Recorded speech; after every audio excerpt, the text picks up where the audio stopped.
Good morning, good afternoon, good evening to wherever our listeners are around the globe. And Jennifer, we do have a global listening base, a lot from overseas, interestingly, because that's where I spend a fair amount of time.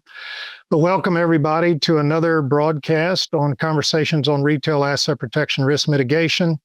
We have a special guest with us today, and we're going to walk into really a balance of career fields. So what we do on this broadcast is balance the narrative. It's not all catch a crook. How do I work an investigation and ORC? We've had guests, Jennifer, General Petraeus. We had last August, I believe it was, on transitioning veterans. We've had academics. We've had technologists, MIT. We've had a host of different backgrounds. So guys, for the listeners today, Jennifer Kierce, I first worked with her back in the mid 2000s, so 2004, 2005 is when we crossed paths, and have been overwhelmingly impressed ever since. She's going to share her career trajectory with each of you. What we want to talk about today is, instead of the single track asset protection loss prevention background and thinking that you're in that rut for life, Jennifer's going to share the secret sauce of how that is absolutely not true, and the fact that those diversified experiences can really be a force multiplier later in your career, where she is now. Jennifer, what's your title today? So I lead the returns team at Walmart. Okay. So that's in operations or end-to-end or whatever they call it now, or what group is that? It's actually an asset protection. Okay. Well, see, there you go. I learned something already, and we've only been talking 2 minutes. So I'll kick it over to Jennifer and give her a bit of a background, and then we'll get in the conversation. So Jennifer, tell us who you are and kind of how you got here. Yeah, thank you so much. And I'm so excited to be with you today. My name is Jennifer Kierce. I've been with Walmart for 27 going on 28 years now.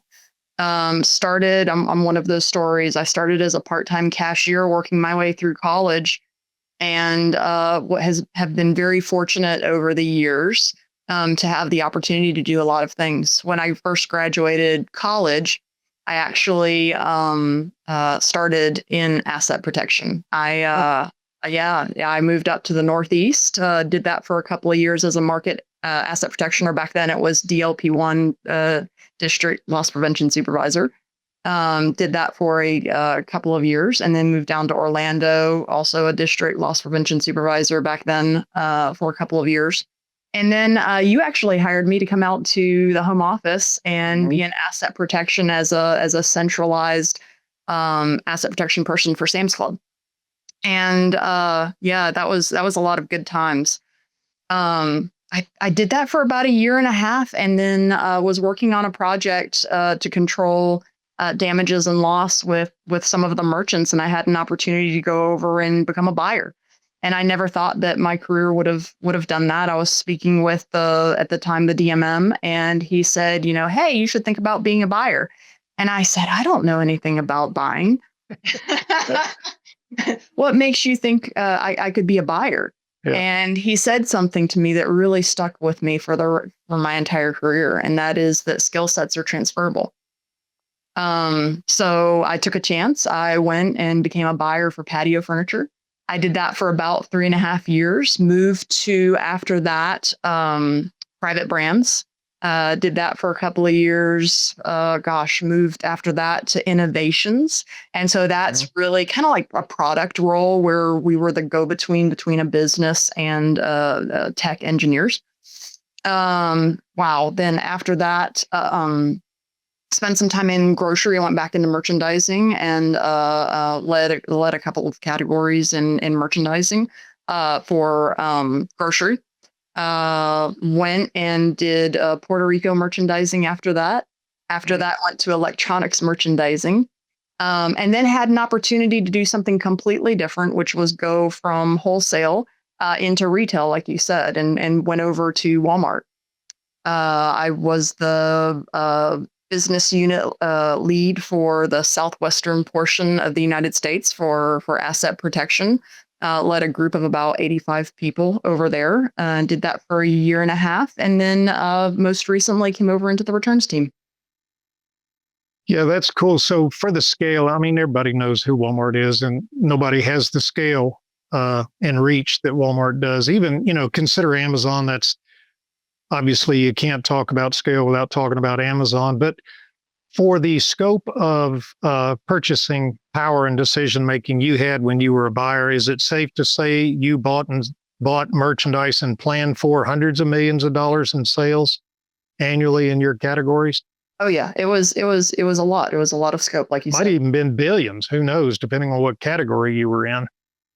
Yeah. So again, guys, pay sharp attention to, particularly for my mentees at University of Alabama.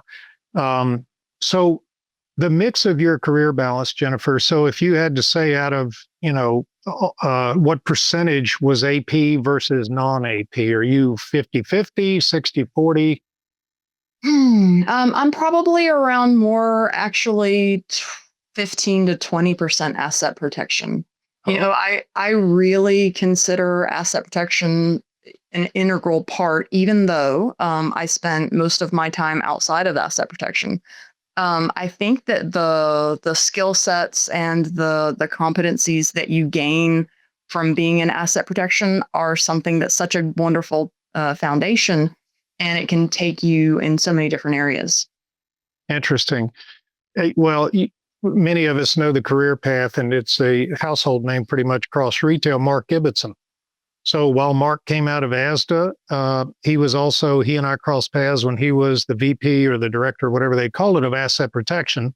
Then he winds up running what used to be innovations end to end in Walmart US. So he too had that background, and it really, I think, gave him a unique ability to see around corners. There was some enhanced second order thinking when you come from that discipline. It's like, okay, this sounds cool and sexy, and we can name your initiative, but here are some of the speed bumps we might encounter. So we need to build that into the whiteboard and make sure we hedge against that. So when you were in college, what was your career aspiration? Were you thinking AP? Were you thinking who the hell knows? Where was your head back then? I majored in accounting, and I got into it, and I definitely did not want to be an accountant after really getting into it. Yeah. Now I love math, I love financials, and I love figuring things out. But what it was missing for me was the creative side of things. I love being creative. I love that problem solving, not just reporting. Yeah. And so, I got into it, and I went ahead and got my degree in it. At the same time, I was working my way through college in Sam's Club, and was in what we called back then the audit team, which was a group that went through, counted the inventory, reconciled it with what we had in the systems on hand, and then we researched problems. And so while there were a lot of, similarities with accounting and going through kind of that rigor, there was also a lot of problem solving and trying to come up with ways to prevent shrink, because that's what we did. We tracked shrink. And that just naturally led into asset protection in a way that was like, oh, wow, this is actually really cool.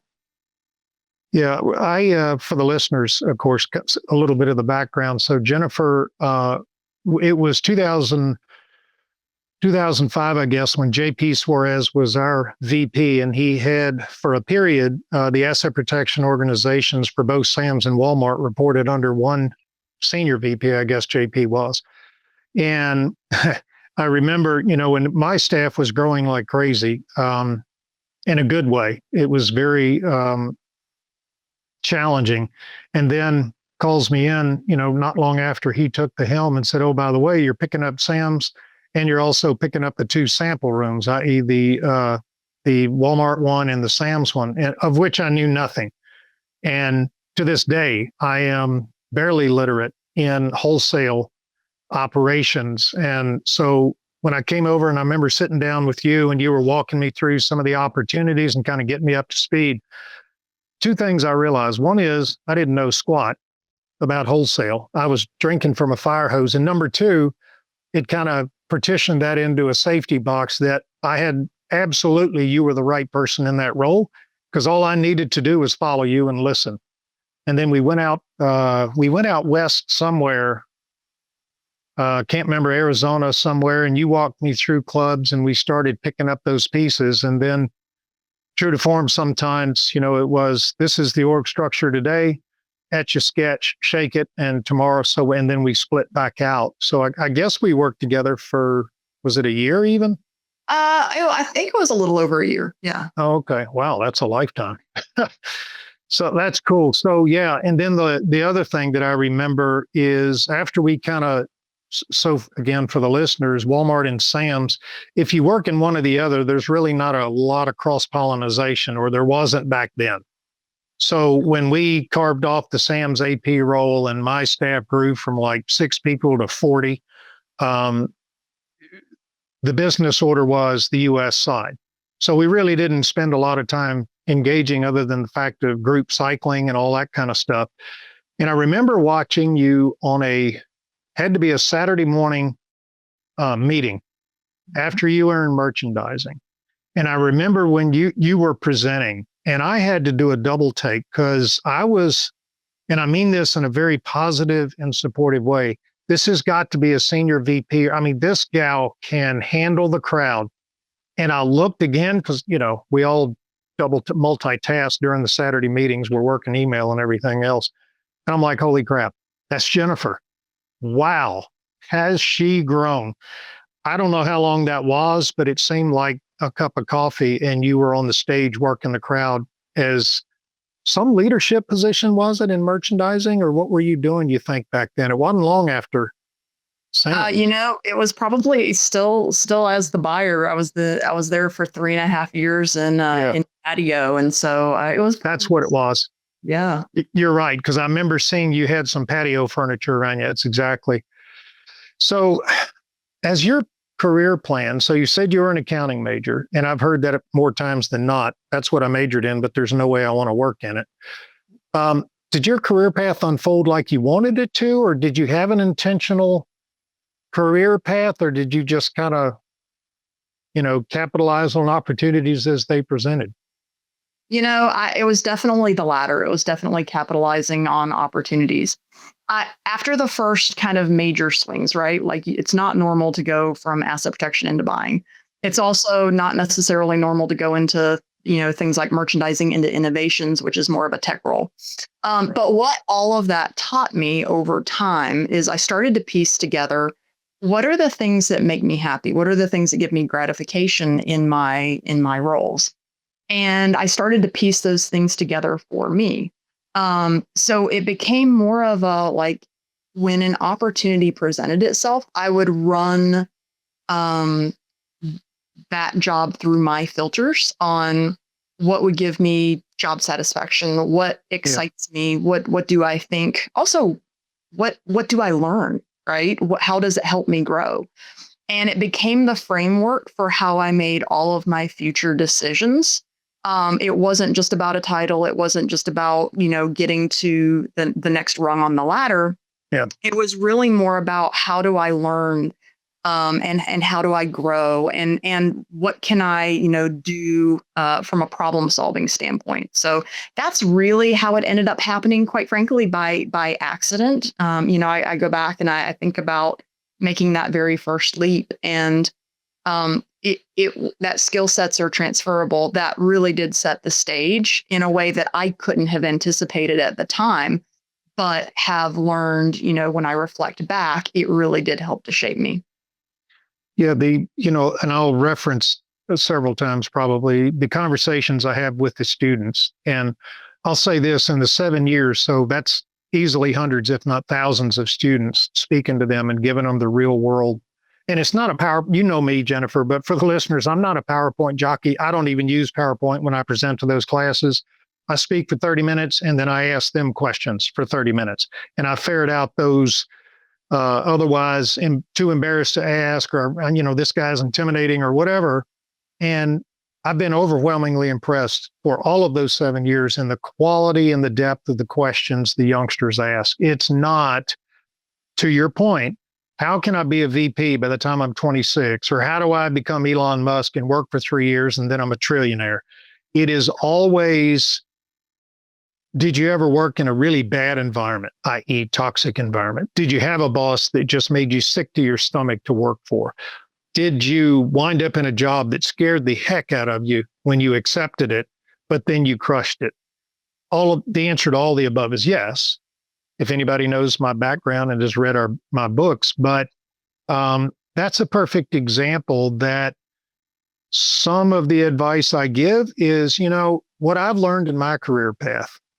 Coming out of active duty, I didn't know squat about retail. I had a fresh MBA. Walmart hired me. I didn't know the difference between cost and retail. I knew nothing, completely blind. But something inside of me said, this is going to stretch you, because the norm, maybe for a lot of the veterans on this call, know that it's easy to go from uniform to a suit in defense contracting. It's super easy. It's comfortable. You make good money. It's not upsetting it's just comfortable. And I knew when I was leaving the service, I want to do anything but that. I want a dramatic shift in professional life and opportunity. And I went where I knew nothing. And it obviously turned out to be the absolute one of the best decisions I ever made. But to your point, my comments to the students, take the job that scares you the most. Because if they offer it to you, they see something. And you just earlier said that, Jennifer, they said, why don't you go into buying? And you're like, I don't know anything about buying. What makes you say that? They saw something in you that clearly was a winner. So again, a message for the students listening that, a CJ major in college, and that's primarily who I speak to, there are endless things you can do with that background. It's not about catching crooks. You can be in innovations like you were. You can be a senior buyer with hundreds of millions of dollars in direct revenue responsibility, et cetera. So you've been in asset protection, 2 times, 3 times? How many bus stops have you had? 2 times, although multiple jobs in each one of those times. Okay.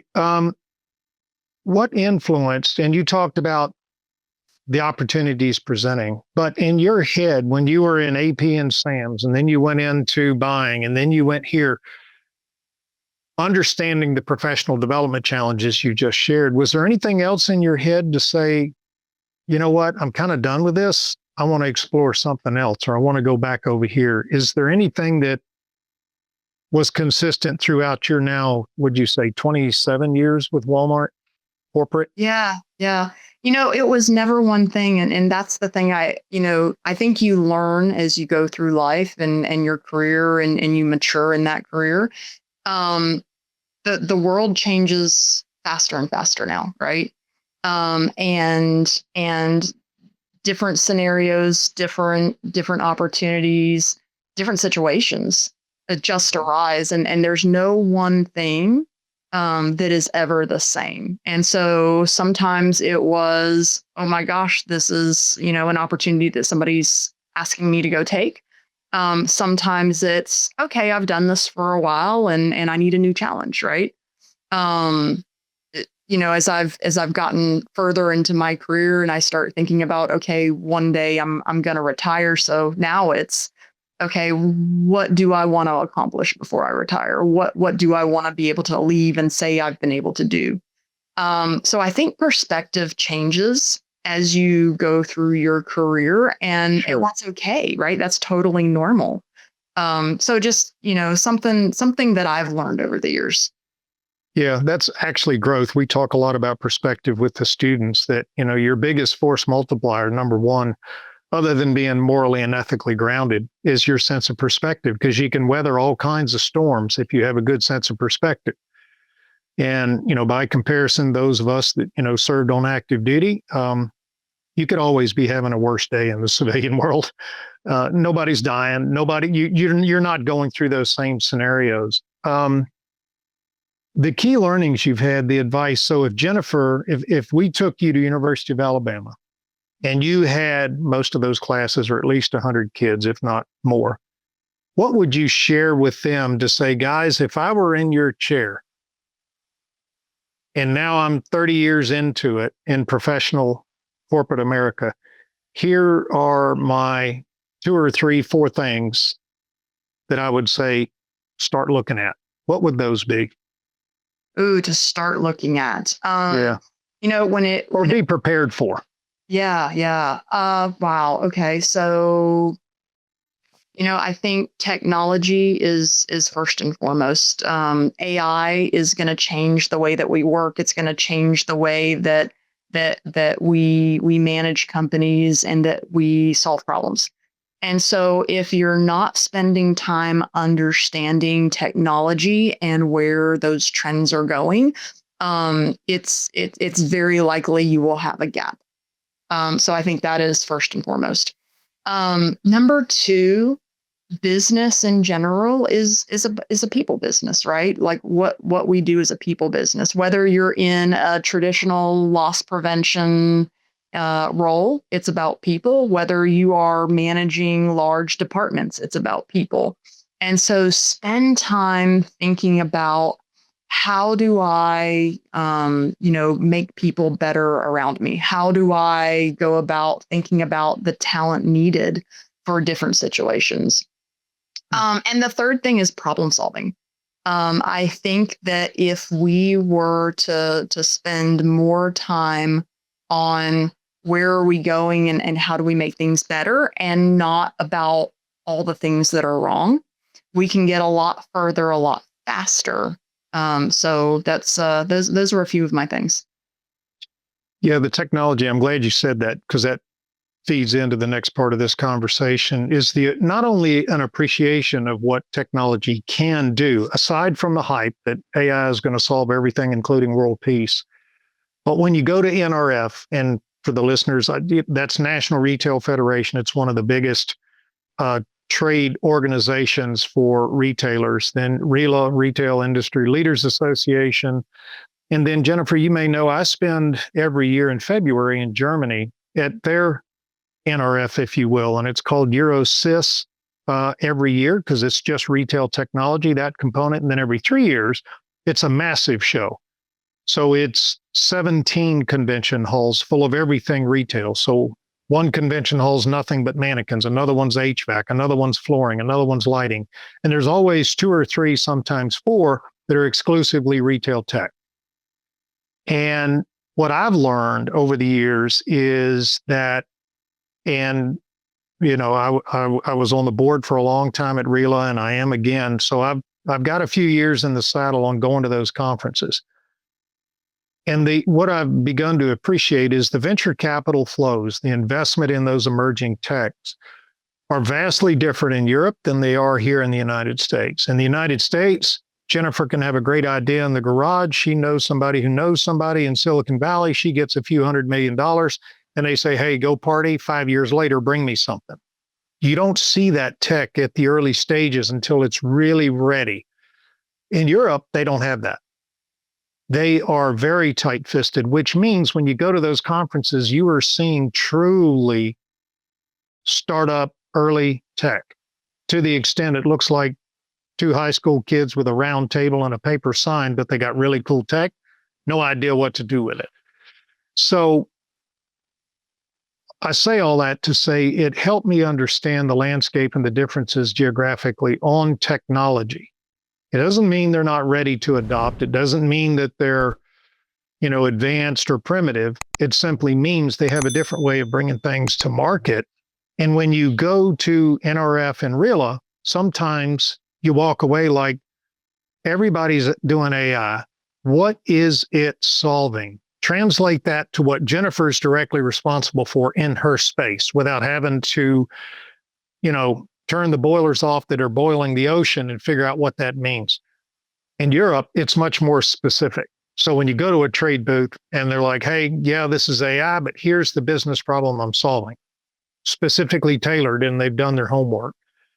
So great advice, great counsel on understand technology, both from the perspective of what it can do potentially, but also equally as important, what it can't. So you can pick things apart and understand what's a go and what's not.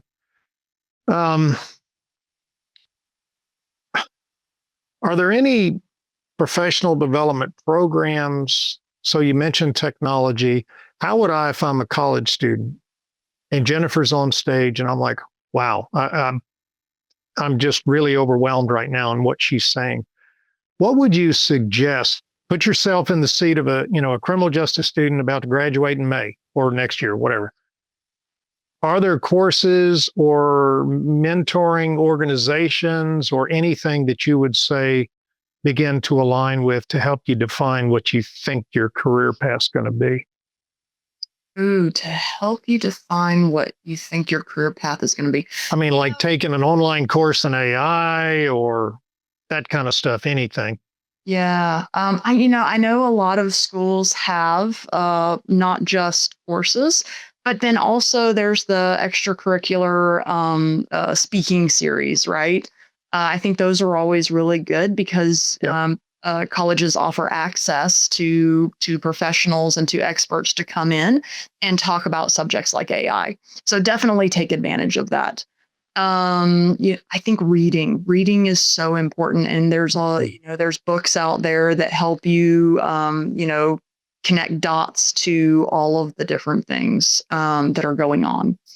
There's reading online, there's watching podcasts like this that can help you also explore your thoughts of what interests you, of expanding your knowledge, all of those things. So I think there's opportunities out there as a college student to really educate yourself and to also experiment in that realm, to figure out how that might help you in your career and even what you want to do in the future. Yeah, you said something very important just now, educate yourself. Um, Colleges, I think, are getting a bad rap of late. They're too far left, too far, whatever. And if you actually immerse yourself in the academics and you get yourself on a board and you spend quality time with the students, not go in, I'm Mr. Corporate, listen to me, I'm going to tell you how it works, 300 slides, and then you disappear. I'm talking about talk to them, spend time with them in between classes, take them to dinner, take them to lunch, have coffee. Um, the sense of perspective we talked about, in mine, I share with them, mine changed dramatically, as you may remember. Right before we met, I had just returned from Afghanistan. And that, not that I'm suggesting that's how to change your perspective or have it grow, but that absolutely shattered any sense of what I thought was important in a good way. It helped me tremendously settle down and begin to be a little bit more rational, I guess, in reactions to crises. But the sense of perspective, so the encouragement with the students, and you just mentioned it, reading, is I take that one step further and read something that you really disagree with, a position in a healthy way. Now, you don't go to, some of the dumpster fire websites and read the echo chambers, but read, the Atlantic, AP Hill, New York Times, Wall Street Journal, read more than one source of information on a similar topic to begin to understand. Maybe you're going to learn something. You may not agree with the position, but you may read something that's like, oh, all right, actually, I'm okay with that part. Because as we well know, an author I'm trying to get to the University of Alabama as a guest speaker, Jonathan Haidt, sorry. He's the author of The Anxious Generation, and he's all over social media on the risks of social media, i.e. cell phones, etc., to our younger generations, and the fact that it's really bringing in the sense of perspective rather than expanding it. And that, when you take a course in critical thinking, which I always suggest to the students to help you understand, instead of lateral reading, instead of vertical reading, you have lateral. Instead of scrolling the same website and hearing the same crap time and time and time again, and you're like, I'm right. See, I told you it's right here. Reaching out and crossing over. And you've done that professionally with your buying experience, your AP experience, which I'm partial to, but I always think that's terrific. And before we get to the next question, I'll share with you my So when I wanted to retire, this was 2015-ish. And I was really, like, you know what? Somehow in my head, I always had 20 years on the clock. I'm done. And then an opportunity presented itself to do the Surge team. You're familiar with it, but for those listeners, the Surge team was a team of SMEs that went out and evaluated levels of execution on significant company programs. And very little of it was asset protection. It was inventory management. It was back office. It was cash office transition. It was claims. It was receiving. And then, yes, there was a little component that was what we call basic general controls, door controls and stuff. But that was like 10% of the review. And I remember sitting down within my boss, Joe Schroeder, who is now, I believe, COO Walmart Canada. And he said, I've got an offer for you. And he told me what the job was. And it was about as appealing to me at the time as a root canal. And I remember the discussion. Those that know me know that my filter doesn't work sometimes. And I'm like, dude, you got to be kidding me. Everything I've done for 18 years here, and you want me to go be an auditor. That's what you're asking me to do. So I asked for the weekend to make the decision. I come downstairs. My good friend, Mike Lamb, was my VP at the time. And he said, look, come here. And we went in his office and he's like, so when do you start? And I'm like, Mike, I haven't accepted it yet. And I'm cleaning up the verbiage, but basically said, what do you mean you haven't decided? And he shared with me something that is really what made me say, you know what? I need to take the blinders off. This is an opportunity. Mark Ibbotson had asked him to ask me specifically to take that role for various reasons. And so went home over the weekend, went through all that with my wife. And the commitment was an enormous amount of time on the road. And long story short, the Reader's Digest version is, had I not taken that role, that probably would have been one of the worst mistakes I had made professionally, to do the final salute and leave, because it was a total reimmersion in store operations, everything A to Z.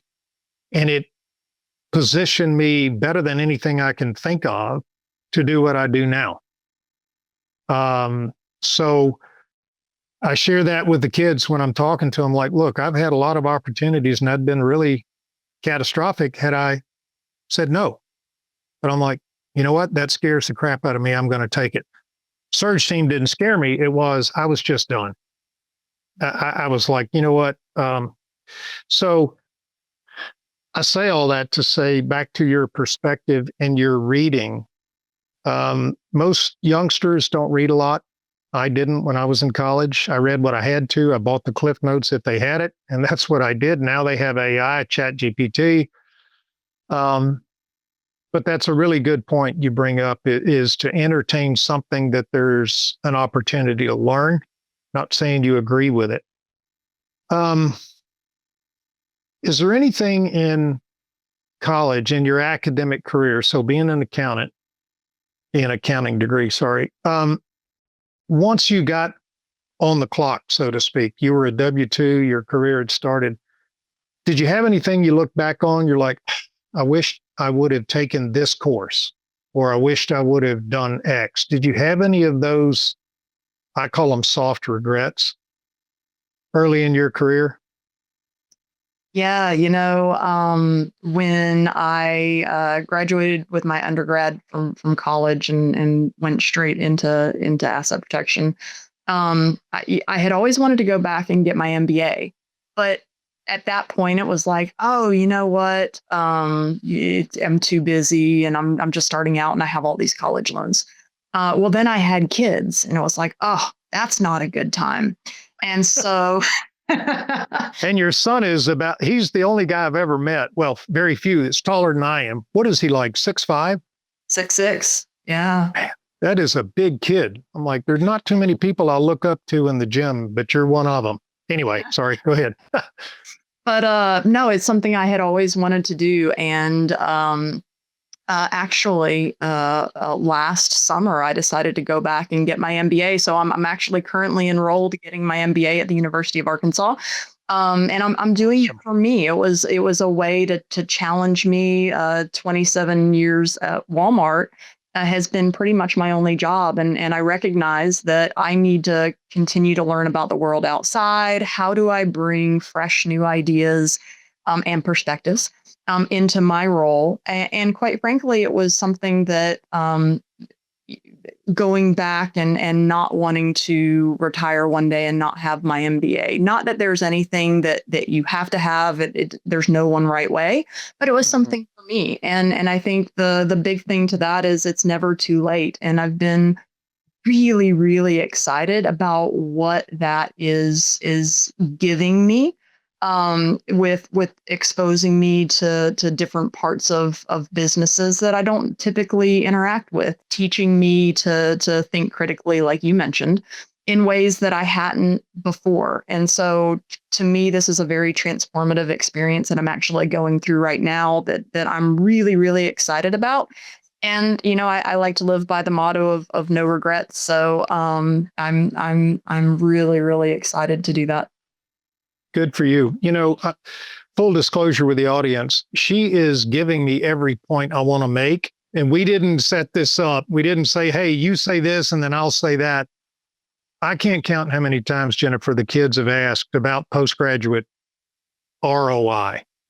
Should I do that? I'm graduating in May. Should I go get an MBA or whatever? And here's my standard answer is I am always a fan of education, period. Get better, get smarter. But then I distill it down to the MBA, what I know it did for me. So I was 11 years active duty, undergrad degree in criminal justice. I went to get an MBA because I knew I was going to get out of the service. And I needed, I thought at the time, a marketable degree, more so than an 11-year-old criminal justice degree. The MBA program, while I was still on active duty, just, again, blew my mind. It was awesome. I'm like, holy crap. I had no idea these kinds of things existed in the real world. And for my veteran listeners, you get it. You're in a silo when you're on active duty, particularly during the Cold War. You don't have a lot of civilian exposure. But what it did for me when I came to Walmart in 1995, with that academic exposure to business, keeping in mind I had zero practical, it allowed me to understand things that I wouldn't typically have been able to understand that early in the time saddle. I understood ROI. I understood time value of money. I understood hedging risk financially and investment and capital. And the more I exposed myself to it when I was like you, a DLPS, District Loss Prevention Supervisor in upstate New York, it helped me pretty early on define a new passion. So initially I thought, hey, I'd been a police officer. I have a criminal justice degree. This is the job, if ever there was one. And the more I got into it, personally speaking, I got bored pretty quick.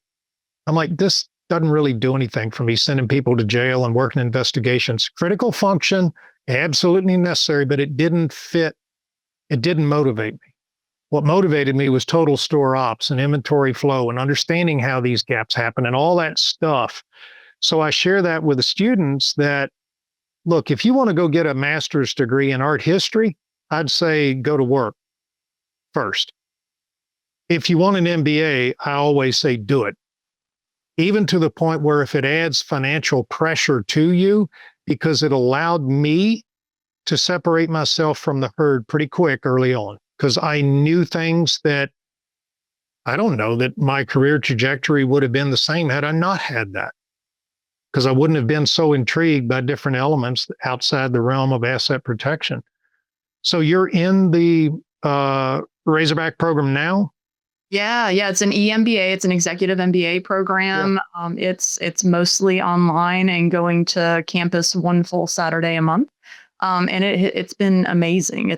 I've met some fantastic people and have been able to connect dots on my business in ways that I hadn't necessarily before. That's awesome because very different than me. I was new coming in with it. You're 20 years, 27 years in the saddle, and now you're still learning from it.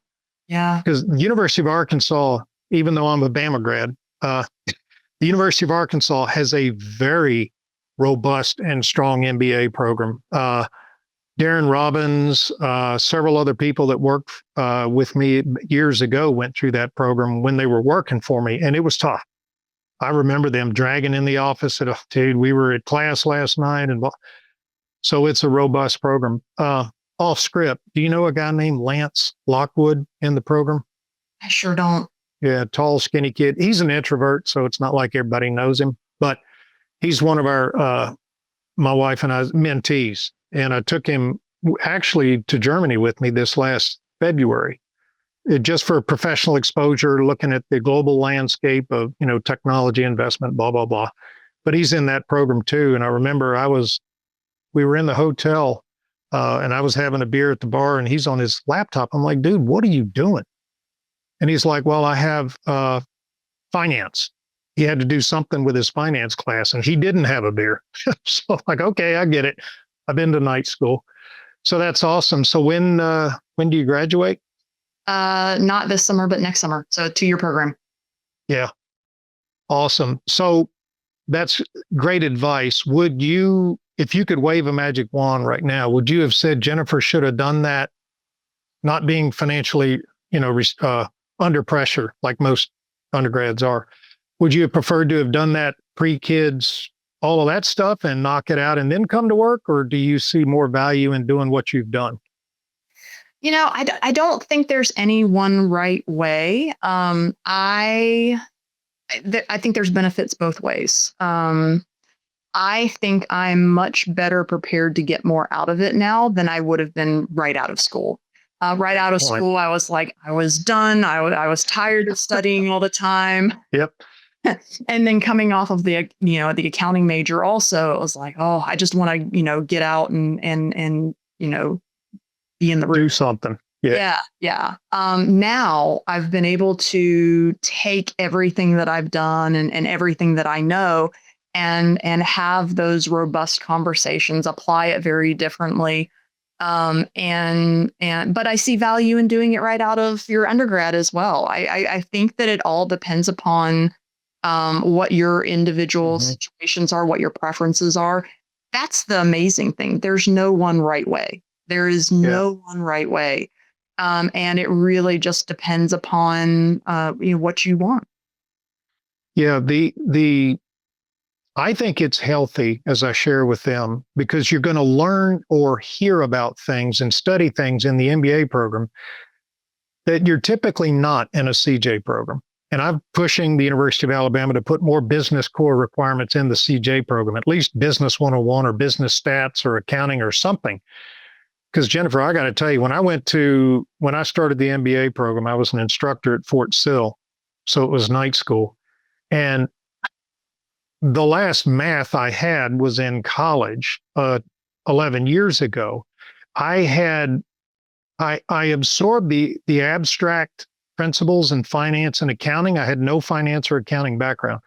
So it was completely meaningless to me. You may as well have been trying to teach me quantum physics. I was just writing stuff down and I had no way to assimilate it to reality. And it consequently was extremely difficult for me to synthesize that into, got it. Understand what you're saying. Finance was the worst, the most challenging, I should say. So yeah, I absolutely agree with you because you've now got 27 years at the world's biggest, that you're probably way more easily than I able to assimilate all that information and say, well, holy crap, that's exactly why X, Y, and Z happened. That's awesome. Yeah, I always ask them to go get the MBA because I'm like, when you get into criminal justice and you're in asset protection, if you follow my career path where I got bored pretty quick with the catch a crook stuff, the MBA is just going to open more doors, simply not from the degree hanging on the wall, but your ability to comprehend and move the needle in other areas. Because often they'll ask, well, does an MBA get me higher earnings potential? I'm like, no. There's no pay scale that says, oh, if you have an MBA, you get 20 more grand a year. What it does, it better prepares you to make a difference, a positive difference earlier than maybe somebody that doesn't. the next idea. So if in an capital unrestricted environment in the retail space, because I've had appearances, I've been very fortunate on News Nation, CNBC, countless other smaller media outlets during the explosion, if you will, of shrink in the last few years. Obviously, across retail, it's settling down. There are a lot of reasons behind that, but always in those discussions, particularly on News Nation, it was more about the perspective of what actually is causing it. And again, guys, nothing on here is going to be talked about specific to Walmart. But the technologies you, Jennifer, see as a career veteran at the world's biggest, what technologies excite you most in the retail space now? What excites you most? Right now, I definitely think it's AI. Just the ability to go through and use it to work smarter for you, to help you solve problems. I just think that it is, and it's still ever changing. It's still growing and it's still developing.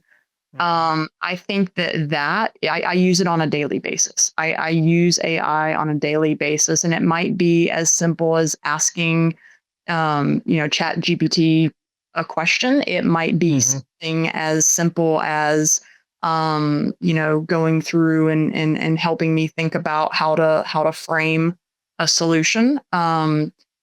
And not just in my role, but in life. I think that there are a lot of different applications to that are really, really exciting. And again, because it's really just starting and evolving so quickly, I think that the more that you use it, the better that you're going to be at it long term.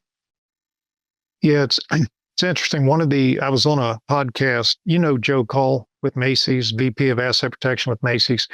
He's one of the standouts, I would say, in the space of pushing the envelope, as corny as that phrase is. He truly does. I mean, he's pushing hard at Macy's for RFID for shrink visibility. And he's learned a ton. He, like you, is an industry vet, 30 odd years in the saddle. And he's like, we plugged in RFID for shrink visibility, and I was learning things. I was like, ooh, all these years, I thought it was X, and in fact, it's Y. When I went to Eurosys this past February, each year it is palpably obvious that the traditional boundaries of, when you and I grew up in AP years ago, you had things that were exclusively designed for anti-theft. EAS systems, lock and showcases, tethers, restrictive fixtures, gadgets on the merchandise, the acrylic keepers, all that crap that's all we had, and that's what we used. And I remember in 96, when I came down to the home office to start the merchandise systems coordinator job, we thought we were being advanced with working with the suppliers to beef up the packaging so it couldn't be defeated as easily. Those irritating clam packs that take a chainsaw to get in, all that kind of stuff, that was us. And then EAS, we were late to the party at Walmart Corporate with EAS. We didn't really roll that out chain until the late 90s. When I went to Eurosys this year, and if you zoom out and, they have a catwalk, if you will, up top in one of the convention halls, so you get a good look at the floor. And it was so obvious, Jennifer, that I'm like, what strikes me out of this is the fading or disappearance of the one-trick pony solutions. It's all becoming multi-use case AI, multi-use case RFID. And I saw one gadget supplier, what I would say gadget, some tags that you stick on merchandise and they scream and all that kind of junk. Only one. And that conference is a lot bigger than RELA. Their attendance will be 40,000 people, 500-600 exhibitors from all over the world that are there. So you get a really good representation of what the landscape looks like. And I was sharing that with Joe on the podcast that the industry, I hate to say it, I guess I'm getting old, but back in the day, it was very one-trick pony. You had a pretty limited box of toys that you could deploy to curb what you thought was your main contributor to total retail loss. Versus today, I can sit down with end to end or innovations or whoever and say, guys, you're already playing around with AI. Give me computer vision in some of my hotspot aisles that can alert me to say, hey, somebody just came in and raked off the entire side counter, and give me a real-time alert. You're already doing that in the AI space. So that to me is very encouraging for the industry, that I think that's going to usher in a new era of, I guess we're all in the same bucket instead of, oh, you're the AP guys. What do I got to do for the display of new laptops? I got to lock it up. No, you don't. So I was really, again, guys, I'm not paying her for these answers. You're right. AI is the headline. And I feel closely behind that is RFID for that true item level visibility for everything. Yeah, I'll end with a softball question. What wakes you up every morning? What gets you motivated to be in the office at whatever hour and ready to go? What's your pull? I think definitely making a difference. Like that might sound really corny, but I mentioned earlier, like there's like a handful of things that give me job satisfaction. Making a difference is probably at the top. I need to feel like I have a purpose and that I make a difference in what I do. And so I wake up each day and think about like, how do I make things better? How do I show up better for my team? How do I go through and solve problems on not just for my area, but more of a macro scale? And it's those wins along the way that really give me gratification for what I do. Yeah, the question, another one that I was asked, and I kind of led into it in the beginning of the broadcast, is, have you ever worked in a toxic environment? And I'm not for the audience, I'm not going to position that for Jennifer out of respect for her role. But here's what I learned on active duty in those tough times, because they're going to happen. As I tell the students, if you really think you're going to be on some kind of euphoric drug for 20 years in a job, you're going to be really disappointed, because there are dark days, dark weeks, dark months. Sometimes jobs suck. I mean, you got to deal with it. Is that I learned early on in the military that my energy, to some degree, and you just mentioned it, my energy and what made me get up at 3 a.m. and go do crazy things and push my soldiers beyond their limits to prove to them they had more capability than they thought. My energy came from my soldiers, not my leadership. When I came to work and we went, it was in Germany when I was in command, and we'd go run 3 or 4 miles in pitch dark, and it's snowing and it's cold and everybody's miserable. I got my motivation from those soldiers, because I knew if they were operating at op tempo and they were motivated and they were, beating on their chest and ready to go, I was in the right place. So you kind of mentioned that your people. So how many directs in your organization do you have? I have 5. Okay. Yeah. So I'm kind of sensing that from you, that you get a lot of energy from them, because if they're motivated, it tells me I'm doing something right. So keep that in mind for the listeners. I tell the students that, look, I'm not saying that's the right way to do it. I'm just saying that's what fed me, both at Walmart and on active duty. That if the soldiers and my direct reports and the teams were motivated, that's all I needed. I could take a hit from the VP or the senior VP or the EVP, because you know what? In a sense of perspective, that's a moment in time. We talked a little bit earlier about how it's a people business. And the reality is that nothing gets done without your team. Like you alone cannot solve a problem. You alone cannot get things done. And so when you have a really great team of people around you and you try to make their job easier, remove barriers and whatnot, Bingo. you are so much, more effective as a leader by empowering your team. And so that is so important in your career. Yeah, I remember conversations with Mike Lamb when he was our VP, that what he so much appreciated from Mark Ibbotson is not only his transparency and being very candid, almost in a military sense, which I was comfortable with. I'm like, dude, just say it. Was that Mark Ibbotson was really good at what you just said, knocking down the walls, cutting through the red tape, and getting to accomplishment or amplifying levels of execution to a point where you felt like you were doing something. Because let's face it, in a big company, sometimes you're like, is this ever going to freaking happen? Mark is a good example of that, Mark Ibbotson, that he would really have our back, if you will, going to those meetings and, trying to secure capital and all those things that all asset protection professionals go through in a corporate office, whether it's Target, Home Depot, Lowe's, Walgreens, doesn't matter. Same battle, elbowing yourself into the checkbook to try and get capital. So, well, Jennifer, this has been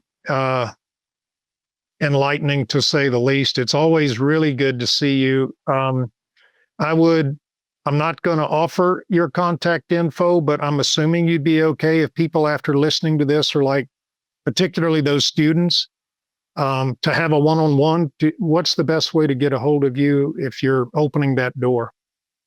I'm on LinkedIn, probably the easiest way to get a hold of me. So, wealth of experience, guys. Thank you so much for this conversation, Jennifer. This is a real balance. And, you have an open invitation to go to University of Alabama. They would eat this conversation up. This is what makes them look up off the desk when they hear conversations like this. This is awesome. So thank you for what you're doing, and have a great rest of your day.